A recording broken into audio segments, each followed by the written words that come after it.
We're live. 1 o'clock with 4 seconds. Is it possible? Could it be? Well, sure. We skipped lunch to make it happen. So yeah. Lex, the man, the myth, the legend.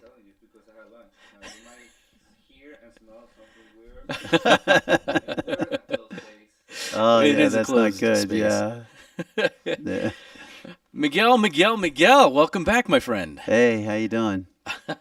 I'm doing better than you were. Yeah. I had COVID last week and tested negative Sunday though, so I'm all good. Yeah. Welcome back to the real world, my friend. Yeah. Hey, I got a question for you. Shoot. You and I were just talking that I've been to a whole of 6 countries. Of course, if we count California, that makes it seven. 7. Yeah, it's a separate country of its own. How many countries have you been to? Oh, yeah, that's goodness. I mean, just guesstimate. So countries formally probably in the 20s, mid 20s. Wow. Territories and provinces that may or may not be a country of some sort. Right. We're in the 40s or 50s, somewhere in there. Wow, that's quite a few places. So you flew to all those places. As you flew to all of those places, have you ever had an instance when the plane was coming down to the tarmac that there was foam on the runway? Ooh, the only foam I've seen is when it's snowing or icing, Yeah. and they've got to de-ice the plane. But Yeah. no emergency landings. Yeah. I think of those, airline movies where there's a lot of tragedy and there's a lot of foam on the runway. Well, that's actually an expression that is used to describe what the Federal Reserve may have to do to save the Treasury notes if the government cannot get their budget in line on time. So, If the federal government, which has a history of taking it to the limit, let's say, yeah. to the last hour. Yeah. Yeah, maxing it out, and then they don't go and actually earn more money. What do they? Raise the debt ceiling. Yeah, Yeah, of course. right. Yeah, I mean that's the solution for them. Yeah. My wife has pulled that trick recently. We're about to go on a trip here in about a month, and We've raised the debt limit, have we? I mean that's actually a technique. Yes. Yeah, okay. If you need to show that your credit worthiness or your credit availability is, let's say that sounds like a phone Talking call. about your wife, yeah. And it There you the go. magic words. It is her, yes. But I'm Oh. sorry, my love. I'm going to have to put you on hold because I am talking about you at the moment. Yeah. That's funny. That's being married for 17 years, my There you friend. go, Yes, yeah. the RF frequencies of, or what's the other word for that? Being in trouble, I don't know. Just being married. Yeah. No, she just raised my credit availability, and that just skewed the ratios. Oh, okay. Yeah, towards good. positive for us, which is good. One way to do it, I guess. Well, as an economy, we don't want to be in a situation where there's foam on the runway. Yeah. Well, that would require some pretty drastic navigation, Yeah. and we were having a nice conversation ahead of this with regards to forecasts from some of the top money managers who manage risk in the marketplace, and we'll get to some of those details here a little later on in the show. But Mike, it's really good to have you back, man. Thank you. And glad you are feeling better. You are looking better than you Thank did you. on Zoom. Yeah. I'm going to fix your microphone here. Just give me 2 seconds. Oh, okay. Monday? We'll get to that in a second. Yep. Oh, It's all right. ¿Qué pasó? His water. Oh, his water. that's what happens when we live stream, right? That's right. Hey, you Hey, know what? the only reason I know that term properly, live stream, as opposed to YouTube channel, I was educated by Edmund in Singapore. So thank you, Edmund. Shout out to Edmund. Thank Yeah. you. Well, that takes us to the first segment of our podcast. Actually, I just skipped right over the intro, right, Lex? Let's do this intro.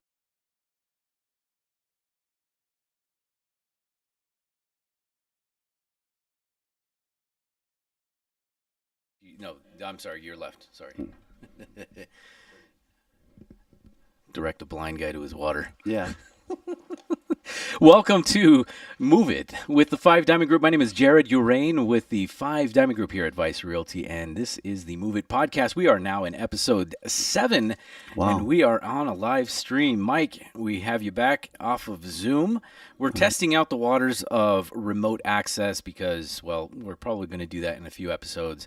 And all of these challenges I embrace and welcome because, well, it's fun to be able to play with technology for one. For two, the habit of being able to communicate and share information accurately is an exercise that I think most people need to work on because we are so flooded with information so easily from a variety of different sources. Few people have the critical thinking to actually go through and vet it or verify it, and that's part of why we do this. So. And some of that information is coming so fast it needs to be sent out in real time. Right. Absolutely. And yeah, so rather than going for a pre-recorded podcast, we decided to do live stream. So here we are, friends.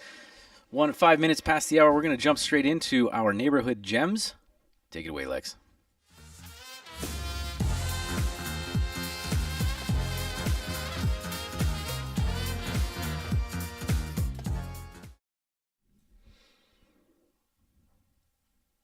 Welcome to the Neighborhood Gems. From all of the local residents here in Las Vegas who like to call Las Vegas home, we're going to highlight different aspects of the history of Las Vegas.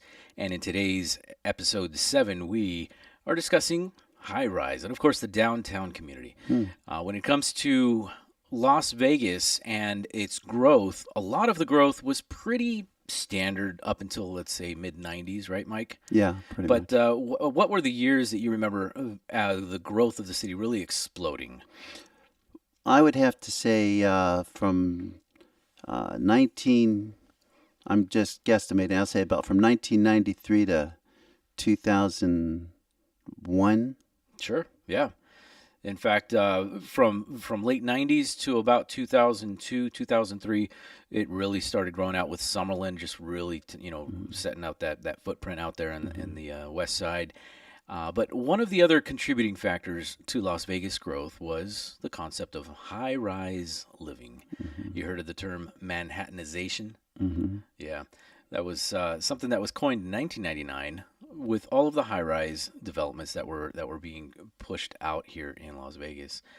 The first tower that was a true high-rise condominium property in Las Vegas, any idea?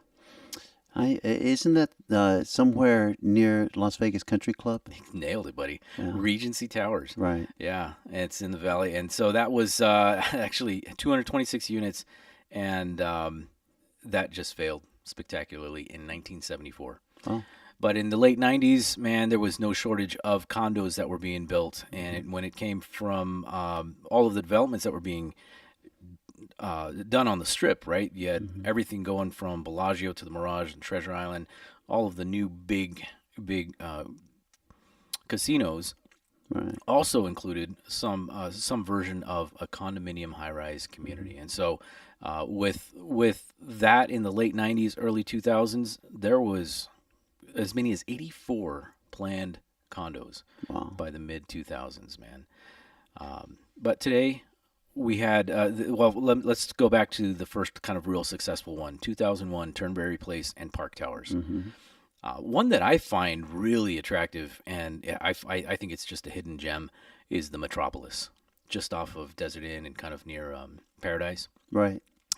It's just across the street from what is now Wynn's Golf Course, but it's just sitting right behind, just right across the street from the convention center. But man, just a cool place to live. Really, really neat.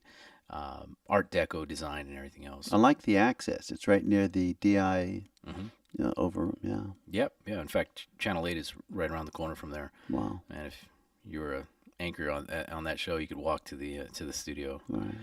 Yeah. But in 2001, Turnberry Place and Park Towers both had really successful launches and kind of set the standard for more condos to be built along the way. Now, today, some of the most successful ones are in the downtown space in 89101. Those include Newport Lofts, the Soho, the Jewel, and then you've got all of the others that are along the Strip as well. So things like Veer Towers next to Aria, you've got Trump Towers, you got Palms Place, the Waldorf Astoria, the Vidara, the Martin off of Dean Martin, Sky Las Vegas. All of those have fantastic views of the Strip, really high rise living with phenomenal views of the Las Vegas Valley, and of course, so many amenities to make living in these condos just so much fun. And that's really one of the reasons why people would buy in these communities is because of all of the amenities that it comes with, in addition to the views, right? Penthouse on the 40th floor, Right. overlooking the valley, and then you go down and you get the valet parking and dry cleaning downstairs. Right. Yeah, it's really nice. There's few views more spectacular than the Strip at night. So, yeah. Yeah. And of course, all of the fireworks events that happens throughout the year. Right. Perfect view. I mean, that's what you're paying for. Right. So as far as many of the condo options today, 10 years ago, you could have picked up a 1 and even 2 bedroom condo for around 200,000. Mm-hmm. The average price for those are now in the 5 and 600s, Hmm. which is phenomenal because Right. it really is feeling like Manhattan in a sense because there is a bit of urbanization. It's not true urban in the sense where you can walk the streets and go down to the street corner. I mean, you did Manhattan for a minute, didn't you, Mike? Yeah, I used to work in Manhattan on 1 day a week or so when I was at Chase. Yeah. Yeah, still waiting for those hot dog carts, man. Be Yeah, nice to have some of those around. Yeah, I used to take the train into Grand Central Station with all the suits, and then had to take the subway to the Chase building. It was an experience, and I got to walk up and down Wall Street, and I saw that great big giant bull on Wall Street. It's kind of fun. Yeah. Yeah, there are others that are not near the Strip, basically off of the Strip or downtown. Queens Ridge Place being one of the most iconic. It's an old world luxury style building just across the street from Boca Park and Tivoli Village. Fantastic location and amazing view of the entire valley. And there's others that are in different parts of town, just not as high. In fact, there is a community on the southwest side, and it's used to be called the Manhattan because they were lofts that were just kind of built along, not even 7 or 8 stories, but just a little community there, and it just seemed so out of place at the time back in 2006. Post-recession, we are seeing more activity show up here as this city continues to grow. So it's exciting to see these communities kind of intermingle with all the properties that we have here in Las Vegas. It's one of my favorite places to go show property because of just the fun stuff that you can include in these communities. And of course, a lot of them are close to the casino and a lot of the action that are there. Right. You wouldn't have any numbers on the growth of the city, would you? Specifically, like Like the last year, what the growth of the city's been since 2020. that is actually part of a symposium that is coming up here in about a month. Oh. Done by Jeremy Aguirre. He's applied analysis, one of the top economists here in town. Oh, wow. So current reports will be available in a book form in about 30 or 45 days, which we're going to be attending and being a part of. So I don't have those off the top of my head. But I can tell you 43% of the driver's license surrenders over the last couple of years have been from the wonderful state of California. People's Republic, California. Yeah, wow. Yeah, That's third year in a row where they lose population. Wow. Yeah. 43%. Wow, that's amazing. Yeah. If you are interested in any of the high-rise options that we have here in Las Vegas, you're certainly welcome to head over to 5diamondgroup.vegas for access to the entire list of selections that are available now. For more information on being able to purchase, you can head over to 5diamondgroup.vegas for more information. This segment was sponsored by the 5 Diamond Group Real Estate, where, when it comes to buying or selling, having the right information the first time is imperative. And that's where we specialize in making sure that we consult with you in your next steps so that you can make the right decision for you and your family.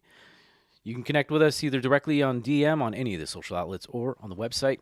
My name is Jared. You can ask for me directly. I'll usually be answering the phone like a secretary. Nah. Well, that does it for the Neighborhood Gems. I want to thank you for joining in on that portion of it as we move on to the market update.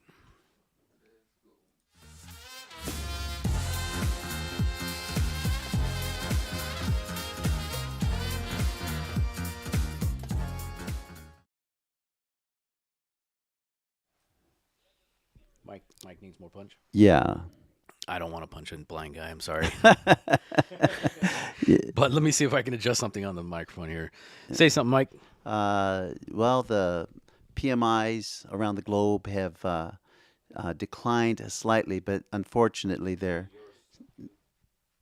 ahead. they're sustaining their levels a little bit more than everybody else would like, causing the central banks to continue to tighten their quantitative tightening. In other words, increasing their local interest rates and fighting global inflation.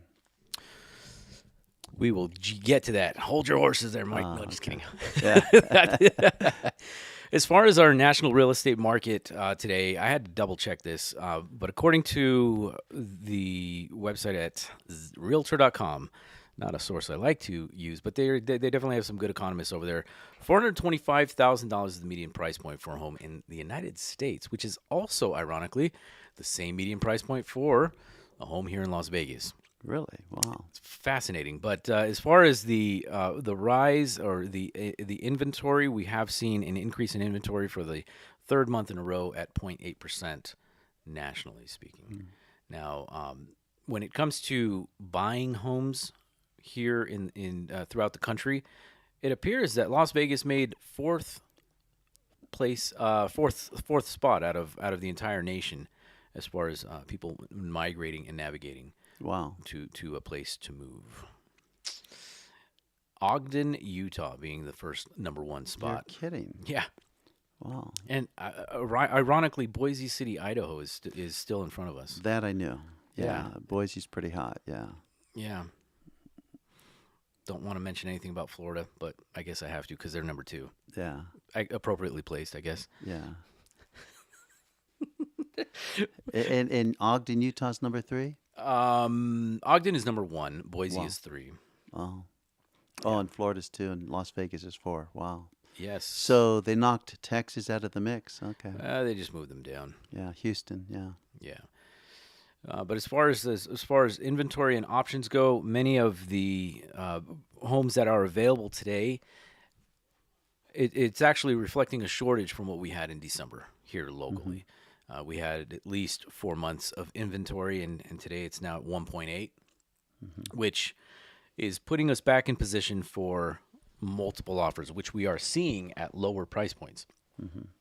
The lower price points below what? Yeah, I know, right? Right. What's a lower price point these days? Well, if our median price point's $425, entry level price points are going to be around the 300 range. Okay. And when someone comes and says, "Well, I want to pay, $250," we need to make it very clear what that represents, because $250,000 usually is something that needs lots of repairs or is in an area that most people are trying to get away from.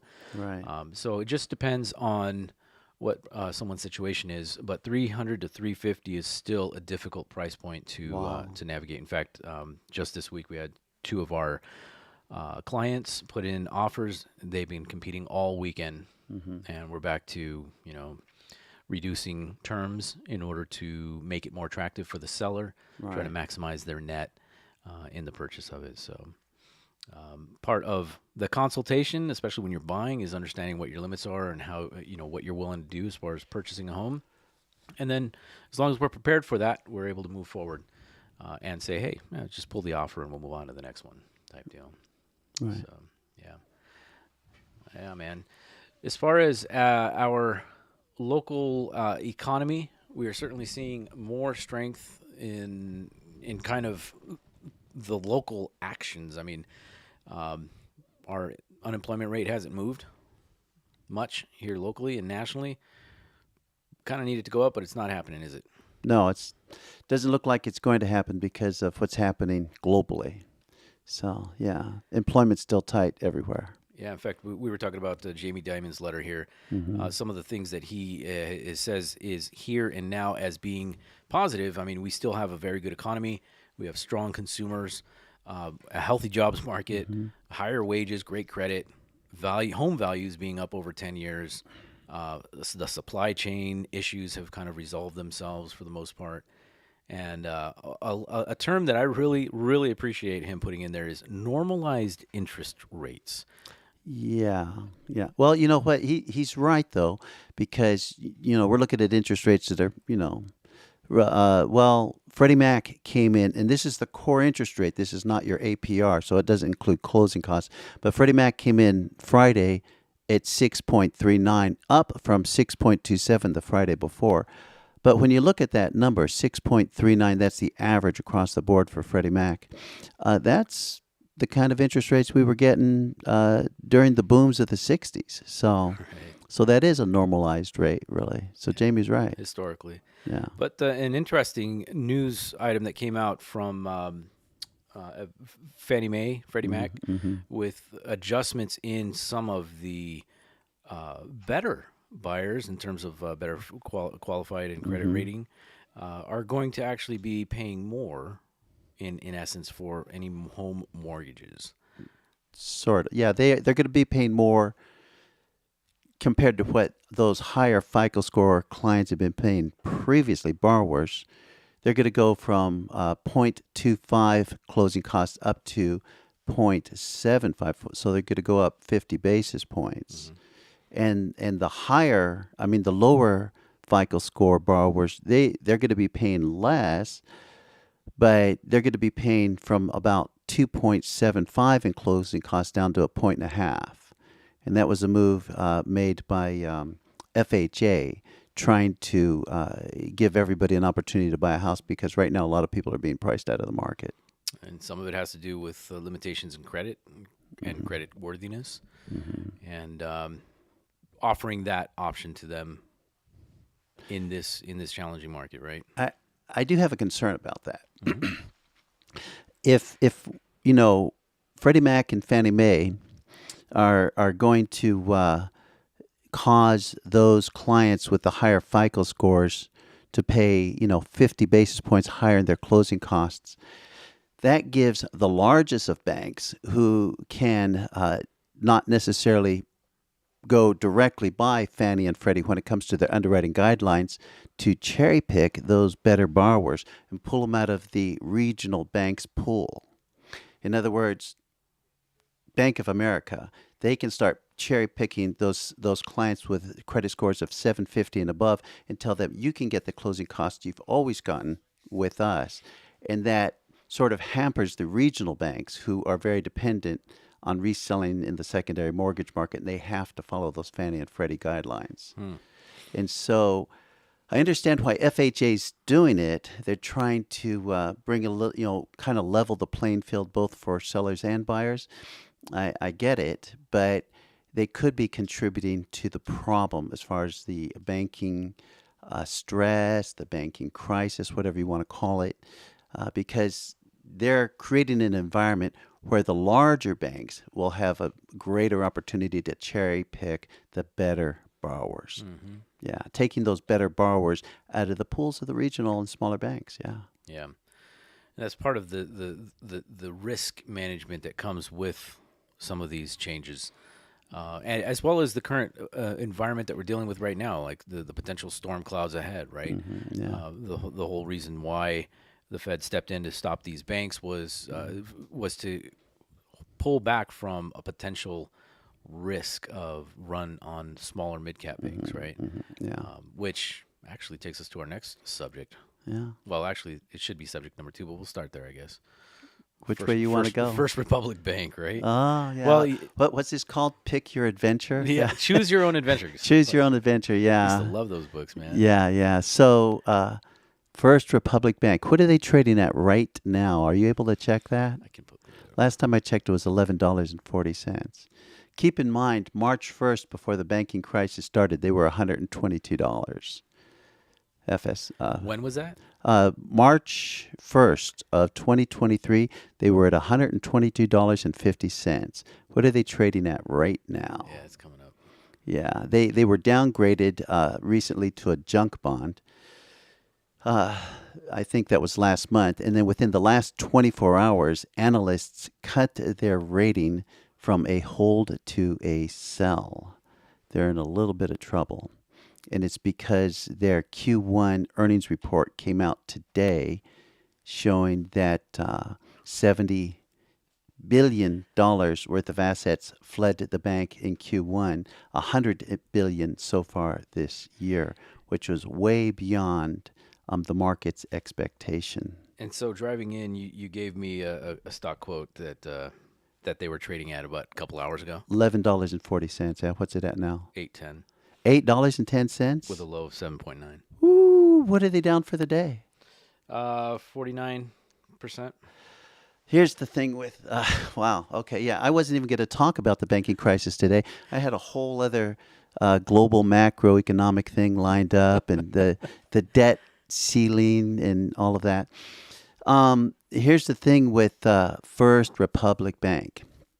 They borrowed $90 billion from the Federal Reserve, and Jamie Dimon, Jerome Powell, and the Treasury, they got together with a rescue package of deposits of $30 billion, right? And that was paid for by. By the 11 largest banks in the country. It was orchestrated by Jamie Dimon. Yeah. And they deposited that money with a undisclosed return. We don't know what those banks are getting as a return on that. And we don't know what their position is in the event of a default. But anyway, those banks only were required to hold that money there for 120 days. But anyway, so they got the 30 billion from the banks. They got 90 billion they borrowed against their underlying long-term treasury notes from the Fed. So, but that wasn't enough to offset the 100 billion that's exited the bank in deposits so far this year. That's pretty remarkable. And they're down to $8 and something, huh? 8.10, yeah, which kind of puts them in the same vein as what happened with SVB. SVB, right? Because the only way they can potentially survive is to sell their long-term treasury notes and their long-term bonds at a discount, mark to market. And when the news gets out that they're selling their treasuries at, who knows what the number's going to be, 40, 35%. It's a fire sale, right? So when they sell those treasury notes, those long-term treasury notes, best case scenario, 40%, when that news comes out, who's going to stay there? It reminds me of Sears and Kmart when they kind of dwindled away. Would you like to make a prediction, Mike? Let's hear it here first. Come on. It's real time, buddy. Yeah, real time. Yeah, yeah, that's live stream. Yeah, okay. Yeah, I'd be surprised if they make it to our next live stream. How's that? Oh, that's a little bit worse than what you said in the on the right over. Right, but you I said didn't know quarter. I didn't know that. Yeah, I didn't think they would make another earnings report in the next quarter. That's what I said earlier. But they're at $8.10. I'm wondering how if they're going to make it through the next 48 hours. You heard it here first.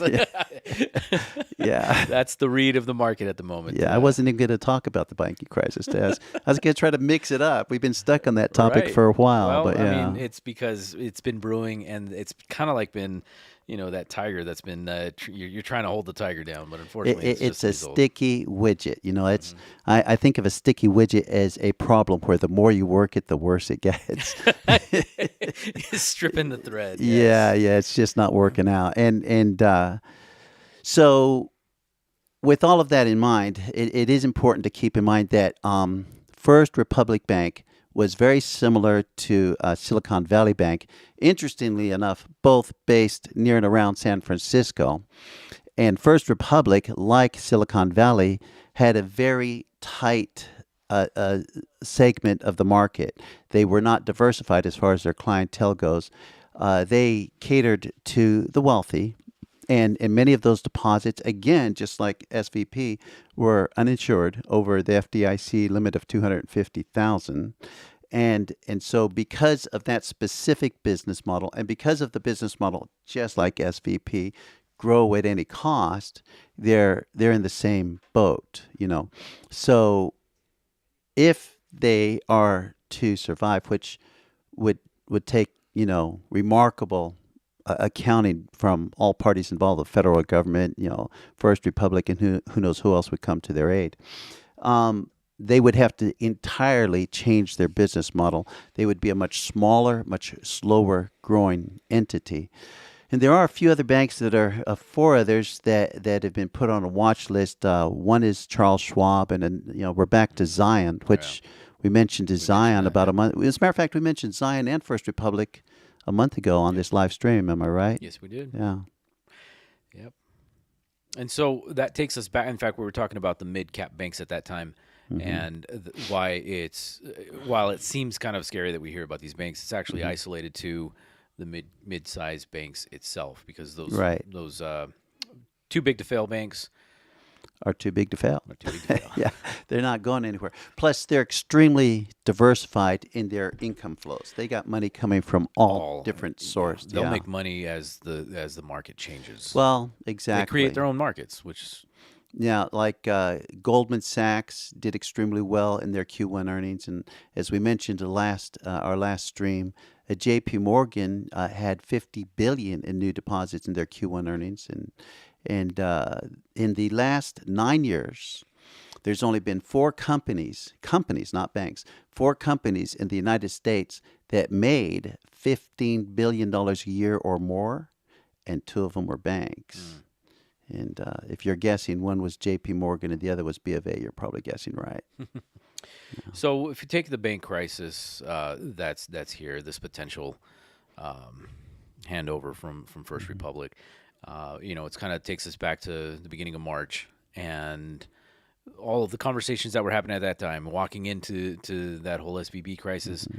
We were expecting the Fed to raise the rate 2 more times here because they're trying to tamper down on the economy, and yet our economy is still going strong. Here we are, a month later, Yeah. almost 2 months later, and we do expect the Fed to raise the rate despite all of this stuff. Right. But the adjusted numbers for Q1 on the global level, I mean, that's newsworthy as well, isn't it?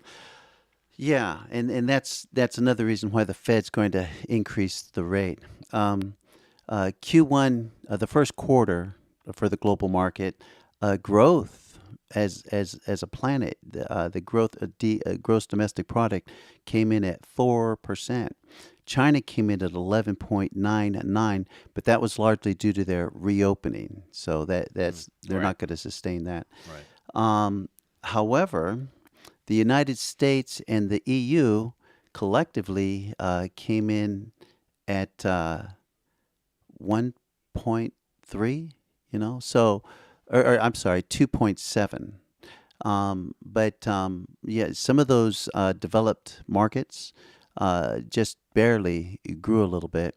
And so growth is broken up around the planet, but the planet came in at 4%. And the PPI, the Producer Price Index for around the globe, the cost of wholesale goods is not declining rapidly enough. Oh, core inflation. Yeah, there we go. Core inflation actually went up in Q1 as compared to Q4 of 2022 for the planet. So you might see in the news where headline inflation for the planet went down, but that's because energy had double-digit reversals in Q1. April's energy numbers are 5% higher than March, so that's not going to stick. That's not going to stick. Right. And so, unfortunately, core inflation for the planet is at 4.7. Now, I know we mentioned last time that core inflation for the U.S. is at 5.7, but we're looking at the entire planet. In emerging markets, their inflation numbers are much slower than they are in developed markets. Unfortunately, though, the EMs are subject to the trials and difficulties of the DMs. A funny expression is, What are those acronyms for? oh, our I'm listeners? sorry, developed markets and emerging markets. Okay. Yeah. And so the funny expression is, if the United States sneezes, the rest of the world catches a cold. Yeah, yeah. So the reoccurring theme I'm hearing and that we are seeing play out in real time is inflation is increasing the cost of living, right? Right. And that cost of living is no longer what it used to be, what we were familiar with, the higher price. In fact, when I went on Channel 8 2 years ago and we crossed over the $400,000 price point, in my mind, I announced it that we aren't going to see home prices here in Las Vegas go below that for quite some time. Right. And even with the whole adjustment in the market last year, the market is set 425 right now is the Right. median price point. We're cool with that. The reason being is because I feel like we have been kind of in this state of where it was back in the early 80s and 90s, where the cost of everything just went up during those times. And I feel like this is one of those transitionary periods with the forthcoming debt ceiling issue. We've been hearing about that with the federal government raising the debt over the last few years, and every time they've got to raise the debt ceiling, Right. it just seems now appropriate with the way things are going. What's your take on that? Well, unfortunately, because it takes the federal government so long to make that decision, that's going to cause stress in the market, right? This decision should have been made, before the end of 2022. It's extended into this year. So now all of a sudden we're using a phrase that we haven't used in the past, the X date. That sounds like a science fiction movie, right? The X date is the date that the United States government, the most credit-worthy government on the planet, will not be able to pay its bills. It won't be able to pay returns on treasuries. It won't be able to pay Social Security. And so they're actually looking at an X date. Based on the receipts from tax season, they're coming in today. So by the end of business today, we should have a new X date. We shouldn't even be thinking about an X date. That's kind of like you're driving down the freeway with your wife, Jared, and you're saying, okay, baby, I'm going to change lanes and I'm going to hit the brakes, but tell me how many seconds before we rear end that semi? you know, Unfortunately, that's probably a common conversation. And hey, we don't need the phone ringing again. Make sure your phone's on silent when you make those statements, all right, my brother? Yeah. Gabby, I love you, so I don't know what he's talking about. She translates that into, you're driving aggressively. Yeah, whatever. Yeah, I'm on your side, Gabby. Yeah, I've been with him in the car, all right? So. Yeah, you just can't see what's going on. Yeah, I know. Yeah, I guess that matters. So anyway, because the political individuals in the government are stalling coming up with a budget for the United States, I don't know if they're doing it knowingly or unknowingly, but they're increasing the cost of borrowing to the United States government. It's causing an increase of cost. And I'll tell you who's not happy about it is Jerome Powell and Janet Yellen. Janet Yellen, yeah. And I had to pause. Janet Yellen is like, she's been yelling about this topic for quite some time. Yeah. And so they both know that simply delaying the vote is causing a bit of, beyond stress, it's causing a deterioration of the confidence in the creditworthiness of the U.S. And that's in part why the dollar has been declining since September, and that's in part why many are trying to de-risk from the United States dollar. But anyway, the debt ceiling is an issue, and it needs to be resolved hopefully this week, and that way we can move on to other crises which are out there.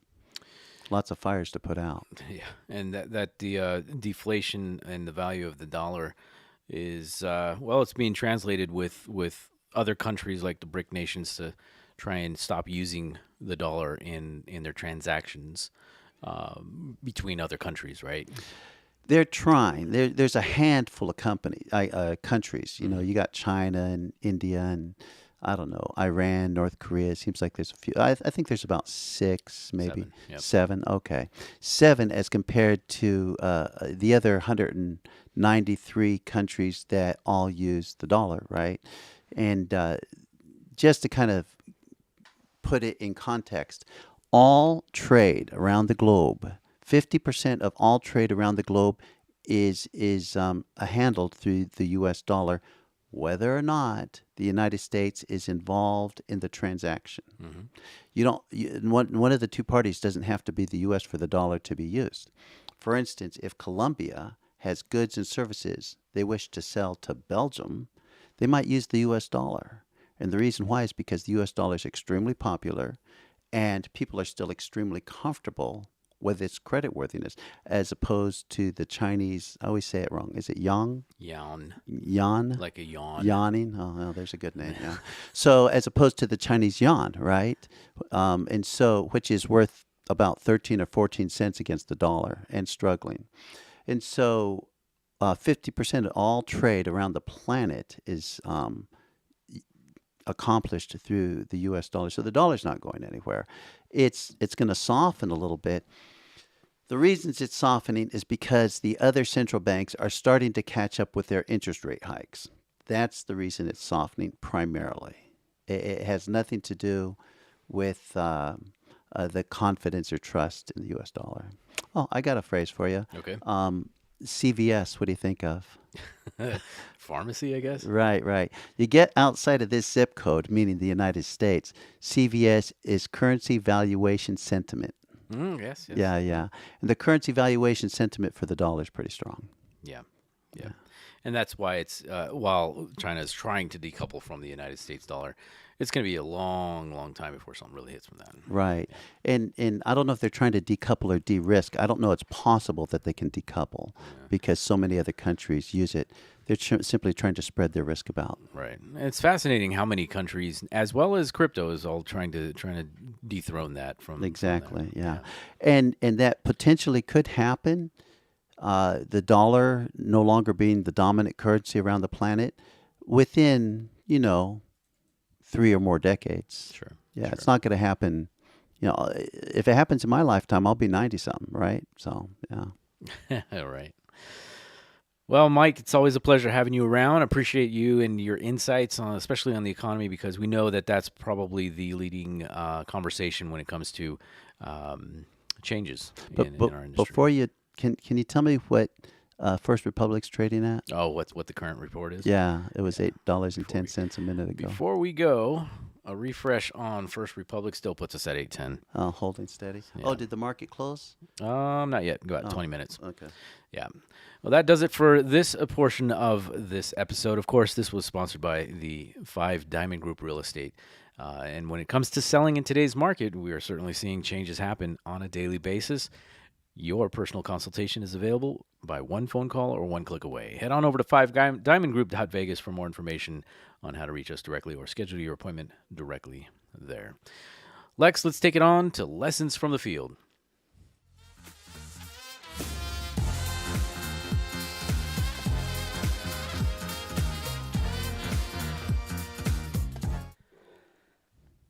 In today's Lessons from the Field, the title of this one can be Strolling. The past few weeks here have been an absolute delight in terms of our cool winter weather, transforming our spring into a beautiful, beautiful environment. We have had probably some of the best experiences weather-wise, having as much water as we've been able to get to help replenish Lake Mead. But it's also translated into a nice, beautiful, calm season for spring. And so taking a stroll down the street has certainly become even more pleasant at this point as trees are blooming, flourishing with flowers and fruits. Even amidst the global challenges that we see and the financial challenges that many people are dealing with, it's refreshing to take a moment and appreciate the wonderful things we have. It's not just about material possessions or money. The mere existence of our life and friendships and happiness and joy, all of these things help increase the quality of our life. April 21st marks the 7th year anniversary for a loss of a dear brother, one who was not just a spiritual sibling, but he was also a maestro of musical talent. He had an insatiable thirst for knowledge and truth, and it helped create some exceptional music across various genres.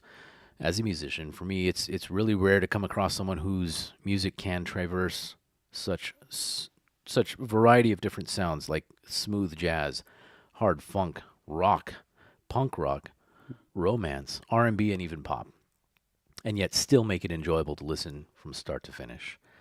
That, for me, is Strolling by Prince. I'm going to place the link to a Spotify account for that particular song. And for those who have not heard his library of music, it's certainly an experience that we can enjoy across multiple decades of music. So Stolen by Prince. Wow. That does it for today's episode of Move It with the Five Diamond Group. My name is Jared Uraine. Michael Francis, thank you so much for joining me. You bet. And we will see you next week. Same bat channel, same bat time. If you enjoyed this information, please feel free to like and subscribe, save the notification bell, or follow us on any of the social outlets. My name is Jared with the Five Diamond Group here at Vice Realty. Thank you so much for joining us. Until next time, make it a wonderful day.